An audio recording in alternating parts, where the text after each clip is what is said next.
these election results, how do you think these election results might change things in Telangana? I don't know what change will happen. That only time will tell. But yes, people of Telangana have given their verdict, which we respect. And a new government headed by Congress party will be formed over here. We don't know what changes will happen, but this is the decision made by the people of Telangana, which one will have to accept it. And we respect them, and we have offered our best wishes to the new incoming government. But as far as our party is concerned, we'll continue with our struggle, and that is to strengthen our party, that is to ensure that the development works which have been started, they are taken to its logical end. Thirdly, we'll be working hard to ensure that more development projects are brought to our assembly segments headed by MLAs. And also at various places where I have gone, there are many public issues which we have promised to take it up. For example, in Vikharabad, there's a need for junior colleges and many issues on these lines. So we'll be taking up, our MLAs will be as forthright as they have been before, and boldly talking about the issues concerning the people of Telangana in general and minorities in particular, and about their own assembly segment. So only time will tell what change will happen, how will it happen. So, it's too early to say about it. It's too early to talk about it. So we'll have to wait, let the new government be formed, and then you and me will be there to see. One more question, please. If you were to give one or two pieces of advice to the new government, what would that be? You're a seasoned politician. No, I will. I'm very thankful to you for your magnanimity, but I am not a seasoned politician. I'm still learning politics. I don't understand. No. I'm not. I'm not trying to show I'm very humble or modest, but that is the honest opinion I have about myself. It is a new government. Let us see what happens, what they do. They have made various promises to the people of Telangana.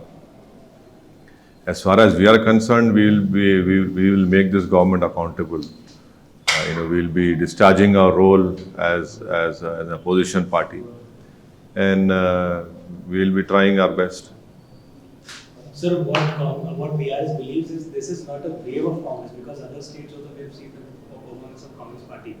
What are the defects that the BRS party, or what are the faults that the BRS party has done which they had lost power?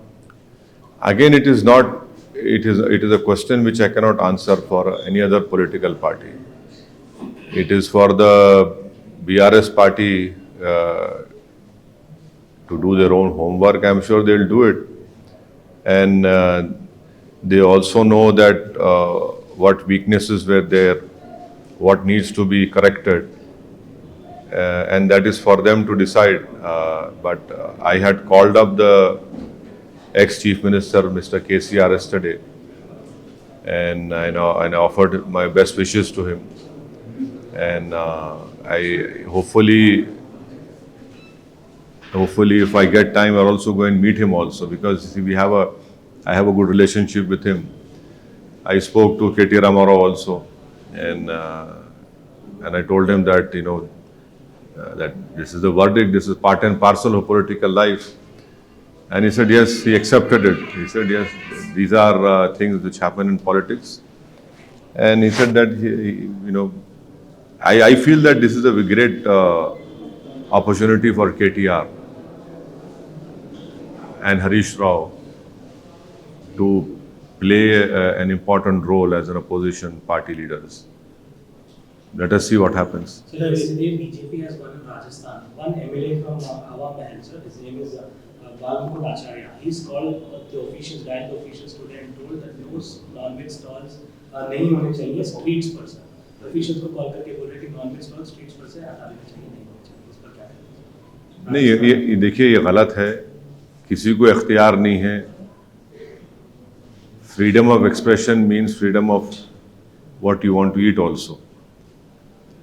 आप किसी को रोक नहीं सकते कि non veg stall नहीं रखेंगे, veg stall रखना चाहिए। कैसा, कौन से कानून तहत करे? तो गैर गलत है ये, बिल्कुल फंडामेंटल राइट्स के खिलाफ है। आप आखिर किस बुनियाद पे आप बोलेंगे?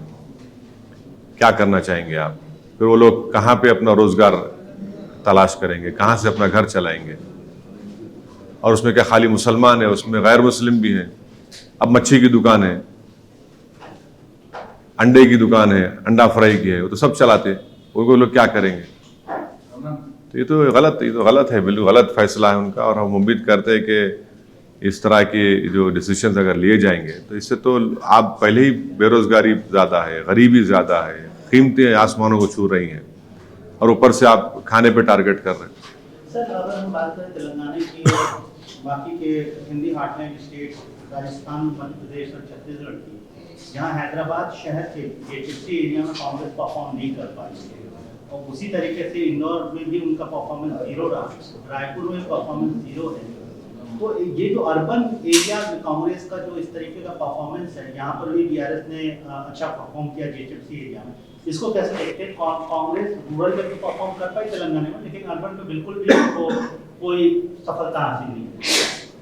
तो अगर आप देखेंगे तो यानी subject to correction vote percentage में 2% का फर्क है, 2%, राइट बालू साहब? दिस 2% वोट डिफरेंस है। It's not a big difference, but yes, in terms of seat that gets bigger, but vote percentage wise only 2% difference is there. Yes, it is a fact that Congress could not win in Hyderabad Parliament, in Secunderabad, in Malkajgiri also. So yes, that is a fact, and that is also a strength of MIM and BRS also, that they could win from there. So to make it very different, urban, rural, I don't think so that is correct, because end of the day, I can also say that when you have won here, why didn't you win in Vikharabad and in Tandur or Pargi? Or why couldn't you win in Ibrahimpatnam? So every area has a different challenge. All depends on candidates, what was the mood over there. But the fact is, yes, we also played an important role in that. Our party did play an important role in that. 24 का election सामने है sir, अगर हम Hyderabad parliamentary constituency की बात करें आगे, फिर से मेरा वही सवाल सर, वोटिंग परसेंटेज काफी कम, क्या sitting MP you and party president also you see it as a challenge in front of you, how to increase and how to approach the people and convince them to vote, exercise their vote? Low voting percentage, very narrow margin से victories हो रही हैं, इसको कैसे देखते हैं और इसको कैसे आप कोशिश करेंगे कि इसको हम नहीं, लो पोलिंग परसेंटेज के कई वजूहात हैं।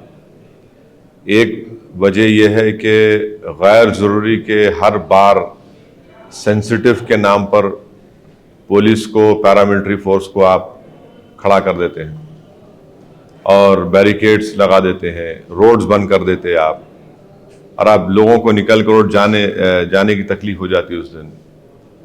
तो वो एक वजह है। दूसरा वजह यह है कि हमारी कोई कमज़ोरी होंगी, हमको उसको दूर करना चाहिए। तीसरा यह है कि आवाम में भी थोड़ा इंटरेस्ट कम हो रहा है, छुट्टी मनाते उस दिन कि बाहर चले आते। तो ये अहम 3 चीज़ें। और चौथी चीज़ ये है कि पोलिंग बूथ जो है, मेरे को एक बात समझ में नहीं आ रही कि गवर्नमेंट के स्कूल्स जो है, गवर्नमेंट के स्कूल्स प्राइवेट बिल्डिंग में चल सकते हैं, तो पोलिंग बूथ प्राइवेट शादी खानों में क्यों नहीं आते भाई? कंप्लीटली मेरे को बिल्कुल ताजुब होता।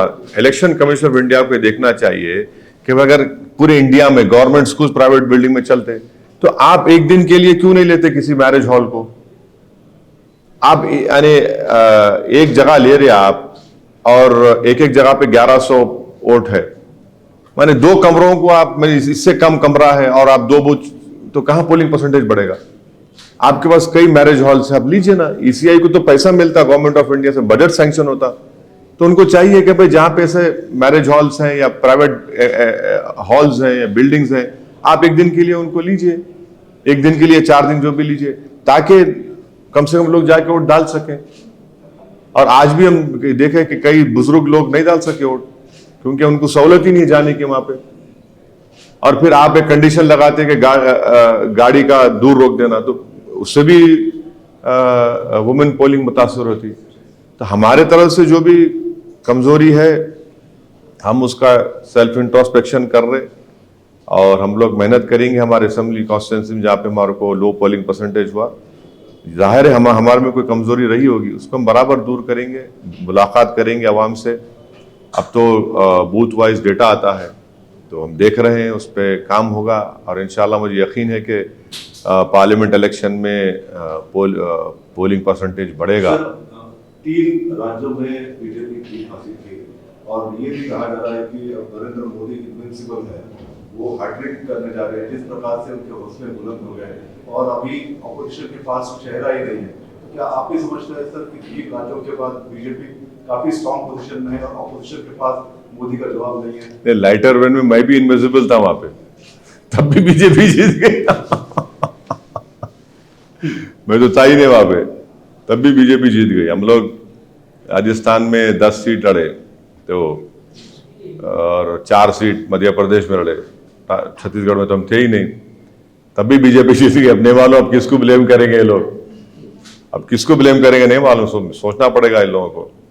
हमारी बीजेपी जीती वहां पर, यानी मध्य प्रदेश में जो मेजॉरिटी बीजेपी लेकर आई वो फॉर्मेडेबल है, वो मैंने बड़ी मेजॉरिटी है वो। इतने सीट के 140 कुछ के ऊपर लेके आए ना, 160। आप बताइए, आप छत्तीसगढ़ में सिटिंग सीएम आपका है और इतना वो लोग वो थे वहां पे, आप राजस्थान में। तो यस, ये जो 3 स्टेट के डिसीजंस आए हिंदी हार्टलैंड के, ये तो कांग्रेस पार्टी के लिए बहुत बड़ा, इनके लिए एक क्या बोलना चाहिए उसको, सही लफ्ज क्या होगा, कांग्रेस पार्टी के लिए तो एक बहुत बड़ा कहीं है उनके लिए नुकसानदेह साबित ना हो जाए 24 के लिए, क्योंकि 65 लोकसभा की सीट है, उसमें 65 लोकसभा की सीट है छत्तीसगढ़ में, मध्य प्रदेश, राजस्थान 65 में से मेरे ख्याल से लास्ट टाइम एक कमलनाथ साहब के बेटे जीते थे। राजस्थान तो कंप्लीट वाइप आउट था, और छत्तीसगढ़ में शायद 1 या 2 जीते थे। मैंने बीजेपी 63 सीट जीती थी वहां पे लास्ट टाइम। तो यकीनन इनको, ये तो कांग्रेस पार्टी को बहुत बड़ा धक्का है ये। 3 स्टेट्स में आप एक तो पावर में थे आप, तो अब देखिए क्या होता है, कितने मोहब्बत की दुकान खुलती नहीं खुलती नहीं मालूम। सर, ये याकूबपुर और नामपल्ली में इतनी कम मेजॉरिटी आने की वजह क्या सर? नहीं, याकूबपुरे में शायद हमको देखना पड़ेगा क्या कमजोरी थी, हमसे क्या काम नहीं हुआ है वहाँ पर, और इंशाल्लाह हम उस पर वर्क करेंगे। यकीनन हमारे लिए एक फिक्र की बात है, और मुझे पूरा यकीन है कि इस पर इंशाल्लाह ताला आप देखेंगे जल्द से जल्द उस पर काम शुरू होगा, और हम अपना पोलिंग परसेंटेज भी बढ़ाएंगे वहाँ पे, और जो भी कमज़ोरियाँ खामियाँ रही उसको इंशाल्लाह हम ज़रूर दूर करेंगे। मैं याकूबपुरे की आवाम का शुक्रिया अदा करता हूँ कि उन्होंने हमको वोट भी दिया, नहीं भी दिया, और जो वोट डालने नहीं निकले, मैं उनसे भी गुजारिश करूँगा कि अगर आप निकल के वोट डालते, जो मजलिस के एक बहुत बड़े चाहने वाले हैं, तो इतना रिजल्ट आया, इससे बेहतर रिजल्ट आ सकता था। कांग्रेस के पास नंबर तो है, लेकिन बहुत ज्यादा नंबर नहीं है। अगर किसी सूरत हाल में, किसी भी पॉसिबिलिटी में, कहाँ की बात कर रहे हैं आप? तेलंगाना की बात कर रहा हूँ, तो वो आपको अप्रोच करते हैं, वो आपका हेल्प मांगते हैं, तो क्या एमआईएम इसके लिए दरवाजे खुले रखेगी? क्यों मेरे पास क्यों आएंगे भाई? अगर आए सर पॉसिबिलिटी। अरे कहाँ आएंगे भाई मेरे पास? बोले थे सूचना తీసుకుంటాం ఎంఐఎం దగ్గర, यानी आपसे भी एज एन इफेक्टिव अपोजिशन तो एमआईएम पार्टीज के एमएलए अपना रोल निभाएंगे। हम भी चाहेंगे कि तेलंगाना में अमन रहे, प्रोग्रेस रहे, प्रॉस्पेरिटी रहे, यहाँ पर किसी किस्म की तकलीफ ना हो किसी को भी, सेक्शन ऑफ सोसाइटी को। ये तो हमारा हमेशा का ताउन रहा है, ताउन रहेगा। अब आपका स्पेसिफिक सवाल का जवाब मेरे पास नहीं है, क्या होगा नहीं मालूम मेरे को। मगर हम तो अपनी लड़ाई लड़ते आए। मैं शुरू से कह रहा हूँ आपको कि हम लोग जीतेंगे, कुछ भी कर लो आप, नहीं होने वाला है यहाँ पर। ठीक है, पोलिंग परसेंटेज कम हुआ थोड़ा, आखिर राउंड्स तक गया याकूतपुरे में, मगर हम तो अपनी ताकत अल्हम्दुलिल्लाह अल्लाह करम में रिटेन कर सके उसको। Whom you think, though they are Congress leaders, दोनों कांग्रेस के लीडर्स हैं, कौन लगता है आपको बेहतर सीएम कैंडिडेट हो सकता है आपकी नजर में, आपके एक्सपीरियंस के अंदाज में? दो लोगों का नाम चर्चा में है, रेवंत या भट्टी, दलित चेहरा या रेड्डी चेहरा? नहीं, मेरे को लगता है कि अकबरुद्दीन ओवैसी, अहमद वलाला, माजिद हुसैन, ये बहुत काबिल हैं ये लोग। आप क्यों अंडर एस्टिमेट कर रहे हैं? नहीं, अगर लॉटरी उठ रही तो फिर इनका नाम क्यों नहीं उठना चाहिए? नहीं, ये क्या बात है? नहीं, ये क्या, आज देखिए ये उनकी पार्टी का फैसला है भाई, मैं क्या करूंगा उसमें? वो अब काबिलियत की बात आप कर रहे हैं, तो काबिल हमारे अकबर नहीं है क्या? बलाला नहीं है क्या? माजिद हुसैन नहीं है क्या? भाई 3 साल का मेयर, 2 मरतबा कॉरपोरेटर, जुल्फ़िकार मेयर थे। काबिलियत की बात करें तो आप, काबिलियत में हम पीछे नहीं है। इसीलिए मेरा सवाल, पहला सवाल पे मैं जाऊंगा सर। मेरा सवाल ये था कि अगर उन्होंने आपको अप्रोच किया तो क्या रूलिंग पार्टी के साथ for people's welfare you will work together? नहीं, अब अप्रोच करेंगे नहीं करेंगे, अब आपको कोई बोले हैं तो मेरे को नहीं मालूम, मुझे को तो नहीं बोले। सर माइनॉरिटी का चेहरा उनके पास अभी फिलहाल तो नहीं दिख रहा है सर, तो अगर आपको अप्रोच करते हैं तो क्या करने के लिए? माइनॉरिटी के लिए। आपको दिख रहा है माइनॉरिटी का चेहरा हूं मैं इंडिया का चेहरा हूं, मैं भारत हूं। आप गैर जरूरी मेरे खानों में बांट रहे हैं हम लोग, हमारे को आप मत बांटिए खानों में। Sir, after yesterday's elections, BJP has become stronger in North India and Central India, and the Congress Party has become stronger, and India Alliance, Congress Party has become stronger in the southern states. So, in the coming elections, will it be a North versus South battle in the parliament? No. Don't ever do that. This is what BJP wants. And it is wrong to say that Congress is strong in South. You see, there is only 2% vote difference in Telangana. And in Karnataka, we don't know what will be the result when parliament elections take place. Thirdly, in Tamil Nadu, it is the AIADMK and the DMK who are in power, not Congress party. In Kerala, it is the UDF and the LDF over there. So I don't think so that is the right comparison to make. And then this is North and South. Yes, BJP has won 3 elections in the Hindi heartland, and these are big victories for BJP. Defeating a Congress party in Chhattisgarh and retaining Madhya Pradesh state. And of course Rajasthan, they have every 5 years the government changes.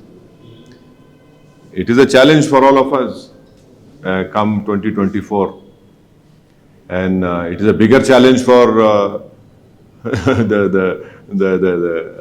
the parties who are there in that INDI alliance. Sir, ये 4 states में 636 MLAs में ruling party का एक भी मुस्लिम MLA नहीं है elect हुआ। मुस्लिम representation ruling party से मुराद कौन?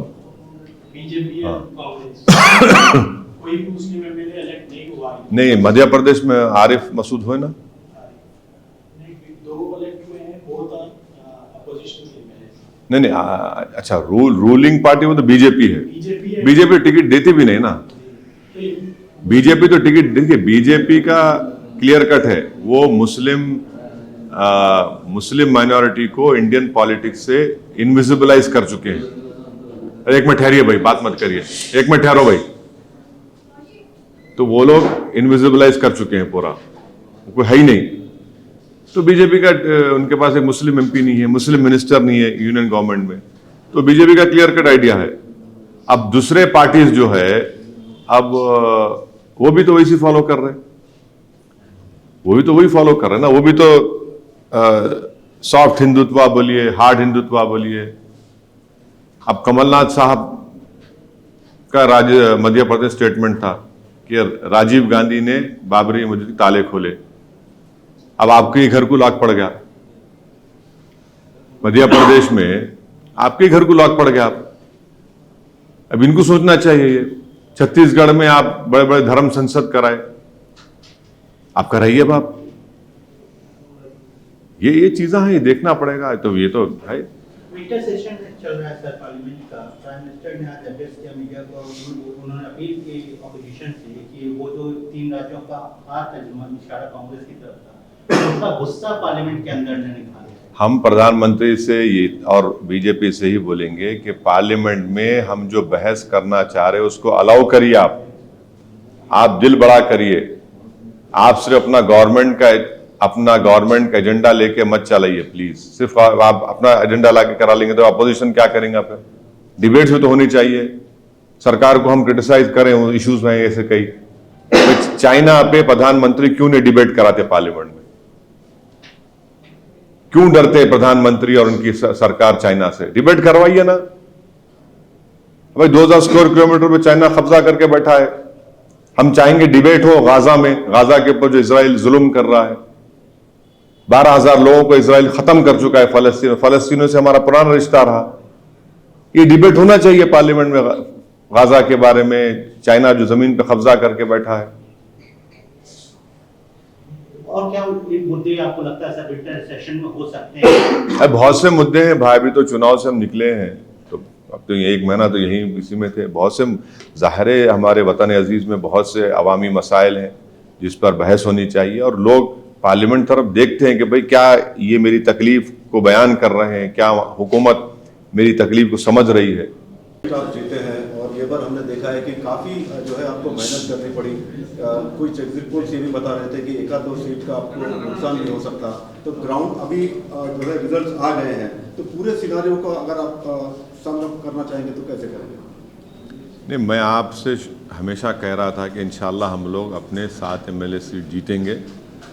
अल्हम्दुलिल्लाह अल्लाह के फजल व करम से अवाम के साथ उनकी दुआओं की वजह से हम जीत पाए।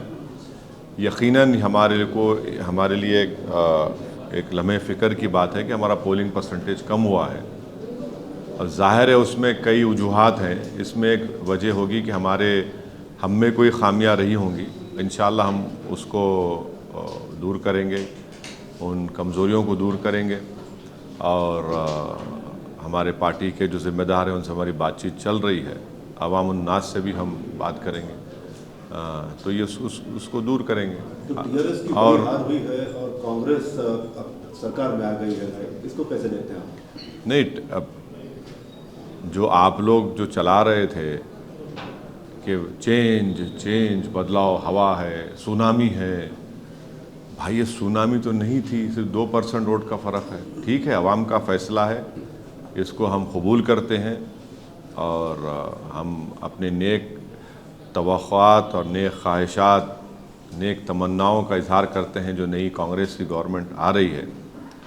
और हम उम्मीद करते हैं कि वो लोग जो वादे किए हैं तेलंगाना की आवाम से उसको पूरा करेंगे, और हमारी पार्टी इंशाअल्लाह एक इफ़ेक्टिव अपोजिशन का रोल अदा करती है और करते रहेगी, और इस नई हुकूमत को अकाउंटेबल बनाएंगे हम। बीजेपी 3 जो है स्टेट्स जीती है, और ये भी कह रहे हैं कि ये आपका दूसरा सवाल है।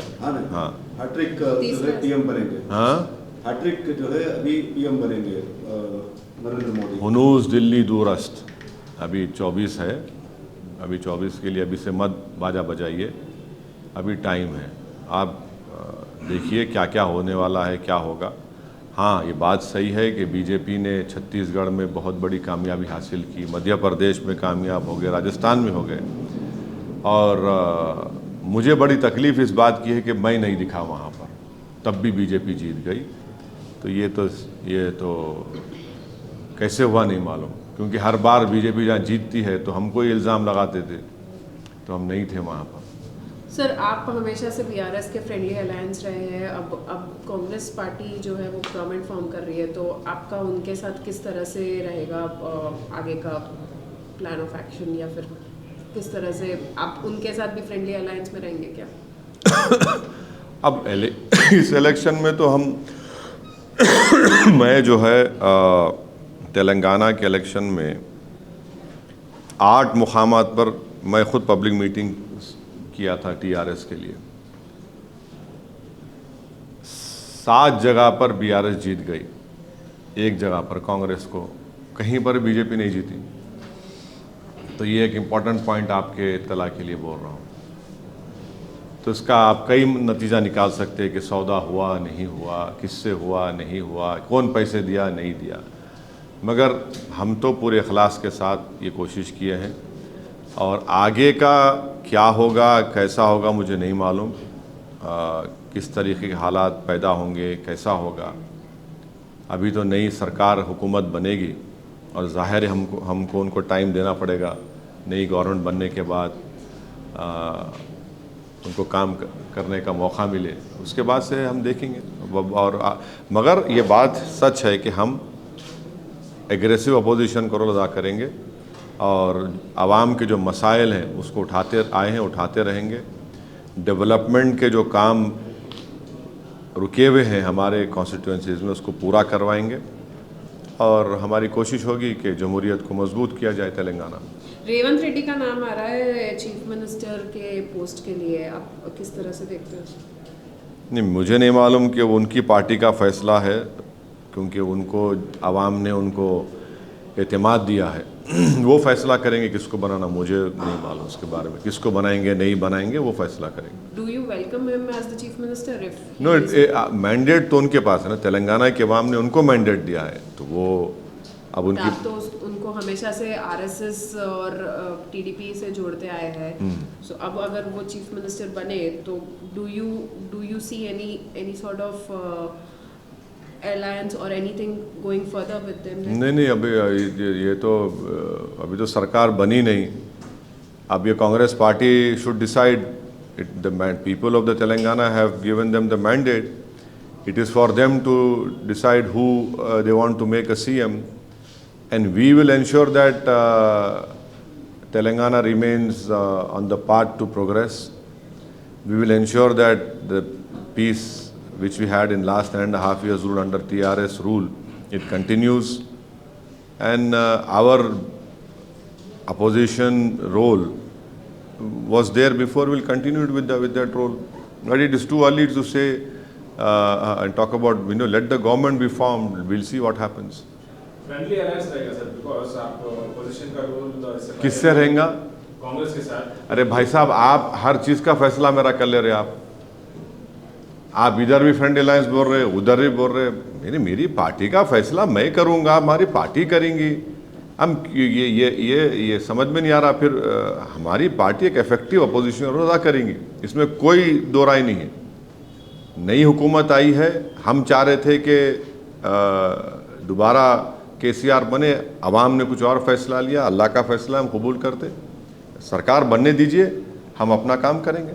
रेवंत रेड्डी जी बोले कि के नेता भी और बीआरएस के नेता भी हमारे पास आना चाहिए और जो भी प्रॉब्लम्स है इंक्लूडिंग माइनॉरिटी प्रॉब्लम्स है हमको बताना चाहिए, हम सॉल्व करेंगे। हम बिल्कुल आने की ज़रूरत नहीं है ना। जब हम खड़े रह के असेंबली में बोलेंगे तो सरकार का काम है कि उनको सुने और हम आपके जो प्रॉमिसेस हैं, जो आप वादे किए, उसको पूरा करें।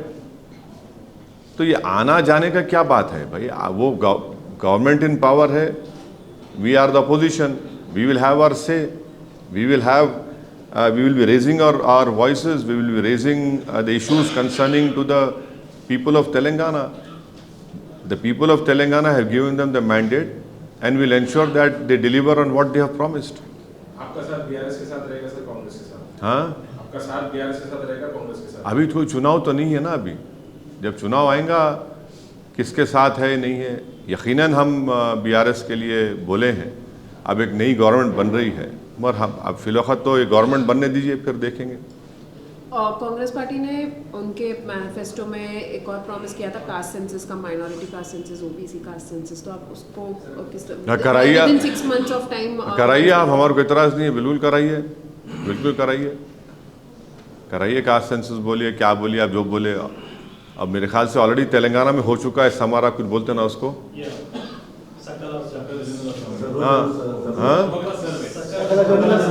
हाँ, वो तो ऑलरेडी हो चुका है, उसको पब्लिक कर दीजिए, ख़त्म। अब वो भी और नया कराना चाह रहे, कराइए आप, कौन रोक रहा आपको? बिल्कुल करिए, क्या बात है उसमें, क्यों नहीं होना चाहिए? मालूम होना चाहिए जनता को कि कितने ब्राह्मण्स हैं, कितने रेड्डीज़ हैं, कितने वेलमाज हैं, कितने कापू हैं, कितने आपके पद्मशाली हैं, कितने मुदिराज हैं, कितने गौड्स हैं, कितने माला हैं, कितने माढिगा हैं, कितने इन दोनों से हटके कितने हैं, और कितनों का कितना शेयर है नौकरियों में, पोस्टिंगों में, टीचर्स में। बहुत अच्छा है भाई, यही तो हमारी लड़ाई रही है, हिस्सेदारी की लड़ाई तो मजलिस लड़ती आ रही है कि इंसाफ मिले। हम तो बोल रहे हैं ना कि भाई बताओ क्यों नहीं आ रहा, बहुत करिए, अच्छा है। अब जैसा कि आपने बिहार में कर दिया, अब बिहार का आपको बताता हूँ। अच्छा सवाल किया आप लोग, मैं थकावा था इतनी देर से। आपने अब बिहार का देख लो आप, माफ़ी चाहता हूँ बालू साहब, थोड़ा आपको बोर तो नहीं करो। अब बिहार में देखिए, नहीं, बिहार में देखिए, बिहार में सुरजापुरी है कम्युनिटी है मुस्लिम्स में।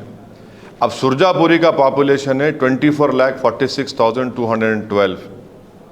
उनको शेयर मिलना था गवर्नमेंट में 38,350 का, कितना शेयर मिला? ओनली 15,359। मिलना चाहिए, तेलंगाना में भी लाइए, बताइए आप क्यों नहीं होना चाहिए। अब बिहार में कुलहिया बरादरी है, उनका पॉपुलेशन है 12,53,781। उनको शेयर मिलना चाहिए था 12,904 गवर्नमेंट एम्प्लॉयमेंट में, खाली 6,751। शेरशाह आबादी है, 13,26,000 उनकी पॉपुलेशन है, उनको शेयर मिलना चाहिए था 20,421 और मिला खाली 5,734। अंसारी बरादरी है, 46,34,000 उनकी पॉपुलेशन है, उनको शेयर मिलना था 72,651 और उनको मिला खाली कितना? 44,896। शेख बरादरी है, 44,95,000 बिहार में उनकी पॉपुलेशन है और उनको शेयर मिल रहा है, शेयर मिलना चाहिए था 78,320 और उनको मिला 39,495। तो अगर आप ये सुरजापुरी, कुल्हिया, शेरशाहवादी, अंसारी, शेख को मिला लेंगे तो इनको शेयर मिलना था 2,22,646 और इनको मिला खाली 1,12,235। आप करवाइए, कौन रोक रहा है? बहुत अच्छा है, हम तो चाहेंगे। तो आप सपोर्ट करेंगे कास्ट सेंसस? अरे मैं तो पार्लियामेंट में खड़े होकर कहा, बल्कि मैं तो ये बोल रहा हूँ कि आप 50% रिजर्वेशन लिमिट को ब्रीच करिए, प्लीज ब्रीच करिए उसको। इस मुल्क को जरूरत है, वो ब्रीच करिए आप। गवर्नमेंट, पार्लियामेंट ने कानून लाए मोदी जी, और ब्रीच करें उसको। We have offered our best wishes to the new incoming Congress government. We hope and expect that the responsibility that has been bestowed on them by the people of Telangana, they will be able to discharge that huge responsibility. And as an opposition party, we will hold them accountable. And we will ensure that our role as an effective opposition continues. And thirdly, as far as maintenance of peace, progress and prosperity is concerned, governments come and go, but these are the things which are of paramount importance, which every political party's duty is it to discharge these important three responsibilities, which MIM has been continuing to do. And yes, we have been fortunate enough that Almighty Allah Subhanahu wa Ta'ala and the people have blessed us. We have been able to retain our 7 assembly constituencies. Unfortunately, we could not get the verdict which we wanted in Jubilee Hills and Rajendra Nagar. And yes, we wanted the BRS to come back in power. We tried our best.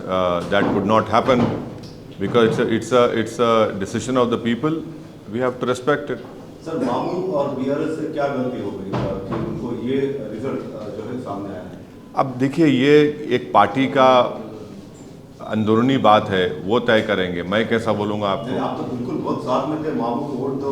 हाँ, बोले भाई party में क्या हुआ, मैं कैसा बोलूँगा? भाई मैं प्रसाद साहब का दोस्त हूँ, पर प्रसाद साहब के घर में क्या खाना पक रहा मेरे क्या मालूम? नहीं, मेरे क्या मालूम घर में क्या खाना पक रहा, क्या खिचड़ी पक रही, नेटफ्लिक्स पे आप क्या देख रहे, मेरे क्या मालूम? मेरे क्या मालूम? भाई मैं आपका दोस्त हूँ ना, मैं दोस्त की दोस्ती निभाऊंगा। मर नहीं, देखिए सुनिए, हैदराबाद में एक कहावत है, आप हर बुट्टी में मुंडी नहीं झुका सकते देखने में क्या हो रहा। तो मेरा काम नहीं है, मैं आपका दोस्त हूँ, आपका दोस्त था, रहूँगा। मैं तो कल KT रामाराव साहब से बात किया बहुत देर तक, और उनको मैं बोला कि भाई आप हौसले बुलंद रखिए। वो बोले बिल्कुल असद भाई, मैं इसका आवाम का फैसला है। और मैं उनको बोला एक आपके लिए एक बेहतरीन अपॉर्चुनिटी है आपके लिए, हरीश राव के लिए, कि आप बेहतरीन अपोजिशन रोल अदा करिए और जाइए, अपने पॉलिटिकल डेस्टिनी अब आपके हाथ में है। और मैं एक्स CM से भी कांटेक्ट करने की कोशिश किया तो मालूम हुआ वो वक्त देंगे तो उनसे भी जाके मिलूंगा मैं।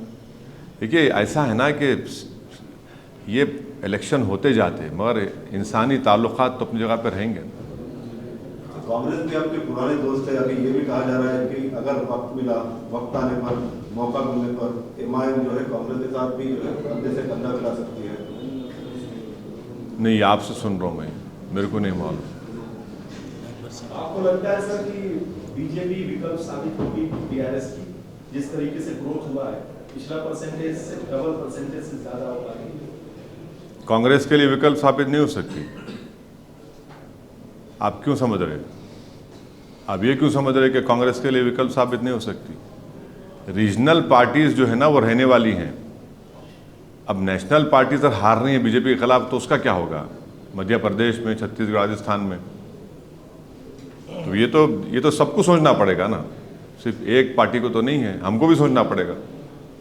हम तो बोल रहे थे हमारे चुनाव में, आप मेरे भाषण सुनिए, आशीष फॉलो करे, प्रसाद साहब, आप लोग सब, मैं बोल रहा था निज़ामबाद, मैं आपको बोल रहा था मधोल, नहीं निज़ामबाद बोल रहा था मैं, मधोल बोल रहा था, निर्मल बोल रहा था मैं, जहीरा नहीं आपको करीमनगर बोल रहा था। ऐसे कई कॉन्स्टिट्यूंसी में पब्लिकली बोल रहा था। और जो लोग मेरी बात को सीरियस नहीं ले रहे थे, आज मुंह नहीं छुपा सक रहे वो लोग। आज मुंह छुपाने के लायक नहीं है वो लोग। जो ये समझ रहे थे असदुद्दीन ओवैसी डराने के लिए बोल रहा है, आज बोलो कुछ। अगर आज बीजेपी 8 सीट जीती तो वो लोग जवाबदेह है जो गलत फैसले लिए थे।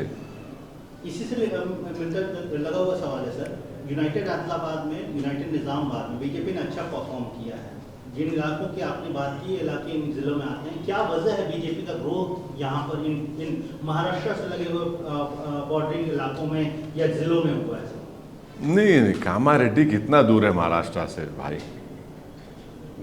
हाँ, मधोल करीब है, नांदेड़ से बहुत करीब है। निर्मल भी आप बोल सकते हैं 120 किलोमीटर है। बोध की सीट है ना, वो भी एक है, करीब है, मगर इससे महाराष्ट्र ताल्लुक नहीं है। बीजेपी को आपको एक्सेप्ट करना पड़ेगा, एक चैलेंज है वो। मगर अफसोस ये है कि जो लोग जिनको सियासत की सीन नहीं आती, वो सियासत के अगर मुफ्ती बने हुए तो मैं क्या कर सकता हूँ उसको? ये किसकी तरफ? हाँ, नहीं, इशारा नहीं है, नहीं, मैं किसी पे इशारा नहीं कर रहा हूँ, उंगली उठा रहा हूँ। मगर मैं, देखिए, जहाँ तक मेरी बात है, मैं अपने हर कम से कम 80-90 मेरे भाषण हुए, मैं बराबर इन चीज़ों पर निशानदेही कर रहा था। और लोग मेरे को फ़ोन करके बोलते आप क्या बोल रहे हैं, क्यों बोल रहे हैं आप? अरे मतलब मेरे भाई साहब, मैं छोटा मोटा सियासतदान हूँ, मुझे दिख रहा है। अगर आपको नहीं दिख रहा है तो मैं क्या करूँ? यानी तेलंगाना में जो ग्रोथ है बीजेपी का, उसके लिए आप कांग्रेस को जिम्मेदार मानते हैं? नहीं, उसके लिए देखिए, उसके लिए जिम्मेदार बहुत से लोग हैं। नहीं, उसके लिए जिम्मेदार तो BRS भी है, उसके लिए जिम्मेदार कांग्रेस भी है, उसके लिए जिम्मेदार वो लोग हैं जो बग़ैर ज़मीनी हकीकत को जाने आपने फैसले कर लिए। मैं तो पुकार कर कह रहा था कि देखो, ये चुनाव जो हो रहा है 5 साल के बाद क्या होगा उसको सामने रखकर फैसला लो। मैं तो बोल रहा था बात ये, और मैं कोशिशें भी किया। मैं तो यही कह रहा था कि ये जो असेंबली का चुनाव जो है, उसके दूर दराज नतीजे खुदा ना खास्ता ना निकले 5 साल के बाद, अब उनको समझना चाहिए। सर, जो कांग्रेस ने मीम चलाया, एक तरफ BRS, एक तरफ कांग्रेस ने जो मीम चलाया। अरे भाई, बात मत करो भाई, अरे हटो ना, तौफीक छोड़ दो, मुरुगन ठहरो। हाँ, कांग्रेस ने जो मीम चलाया जिसमें तराजू लिए मोदी, एक तरफ BRS, एक तरफ ओवैसी, ये साबित करना चाह रहे थे कि मोदी जी के हाथ के आप लोगों को कठपुतली है इसका नुकसान जो धर्मनिरपेक्ष फ्रंट है उसको हुआ? मेरे को ये लगता है कि अगर जो सीट कांग्रेस को आई उनको भी सोचना पड़ेगा। 2% वोट का फ़र्क है। हाँ, एक चीज़ का जो मेरे को दिख रहा था कि जो प्रोपेगेंडा कर रहे थे बीजेपी की तरफ से, वो कहीं ना कहीं उसका फ़ायदा बीजेपी को हुआ। मगर कांग्रेस पार्टी तो खैर हमको भी बोले, क्या क्या नहीं बोले हमको। अब चुनाव हो चुका है, मगर अल्हम्दुलिल्लाह अवाम ने उसको मुस्तरद किया, रिजेक्ट किया। तो अब देखिए, मगर ये मैं ही तो कह रहा था अब आने से पहले कि मैं तो जिम्मेदार नहीं हूँ अब राजस्थान, मध्य प्रदेश, छत्तीसगढ़ का। मैं तो था ही नहीं वहाँ पे। अब नहीं मालूम अब किसको जिम्मेदारी देंगे, किसको। हाँ, ईवीएम को देंगे। अच्छा, ठीक। तेलंगाना में सर कुछ मुस्लिम सोशल स्पेशल ऑर्गेनाइजेशन ने भी चिट्ठी जारी कर कांग्रेस के पक्ष में मतदान करने की बात की। उनको कहा कि हम इनको एक्सटेंड, इनके कैंडिडेट्स को 67 सीट पर किया। उसका भी आपको लगता है कुछ असर पड़ा? ये जो सोशियो रिलीजियस ऑर्गेनाइजेशन। अब देखिए, चुनाव में हर एक को इख्तियार है अपनी अपनी फैसले देने का, हम किसी को रोक नहीं सकते। उन्होंने भी अपनी जिम्मेदारी को निभाया। सवाल आपने मुझसे किया था कि बीजेपी जो जीती है, मैं ये उस पर अपनी राय ये दिया हूँ, मगर हम किसी को रोक नहीं सकते कि आप किसी की तायद करें ना करें, उनका इख्तियार है। और ये भी सोचना चाहिए कि भाई कांग्रेस पार्टी से एक भी मुस्लिम विधायक जीतकर नहीं आया है, एक भी मुस्लिम विधायक जीतकर नहीं आया है। 2 तो हमारे खिलाफ खड़े थे, 2 नहीं बल्कि कई खड़े, 3-4 जगह पे खड़े थे। तो ये भी तो रियलिटी है ना। अगर आप कुछ बोल रहे हैं, दावे कर रहे हैं, तो फिर the proof of the pudding is in eating बोलते हैं ना उसमें। लेकिन सर ये भी तो सही है, ऑलमोस्ट 13% वोट शेयर है माइनॉरिटी, मुस्लिम माइनॉरिटी का यहाँ पे। टीआरएस ने 3 लोगों को टिकट दिया, कांग्रेस ने 6 लोगों को टिकट दिया, उसमें से जीत कर कांग्रेस जैसा कि कोई भी नहीं आ पा रहा है। तो माइनॉरिटी का इतना बड़ा पॉपुलेशन होते हुए उनका रिप्रेजेंटेशन यहाँ भी असेंबली में अब अरे भाई, ये दोनों पार्टीज को बोलना चाहिए, क्यों नहीं जीत रहे? असदुद्दीन ओवैसी क्यों बोलेगा? ये इन दोनों पार्टीज को बोलना चाहिए ना, चाहे बीआरएस हो चाहे आपके कांग्रेस हो, ये उनको बोलना चाहिए। आप बताइए, जब हर कास्ट का आदमी जीत सकता है, रेड्डी कम्युनिटी 5% है तेलंगाना में, कितने एमएलए जीत कर आए भाई उनके? 43। दोनों पार्टीज में देख लो आप, दोनों पार्टीज को मिला लो आप दोनों पार्टीज को मिला लो, देख लो आप। फिर मुनूर कापू है, पद्माशाली है, मुदिराज है, गंगापुर आपके गौड्स है, यादवाज है, इस पर कोई बात ही नहीं करते आप लोग। आपको पूछना चाहिए भाई, आप लोग इतना ऊपर की बात करते, आप है ऊपर के मालूम मेरे को, मगर नीचे की भी बात करिए ना कभी।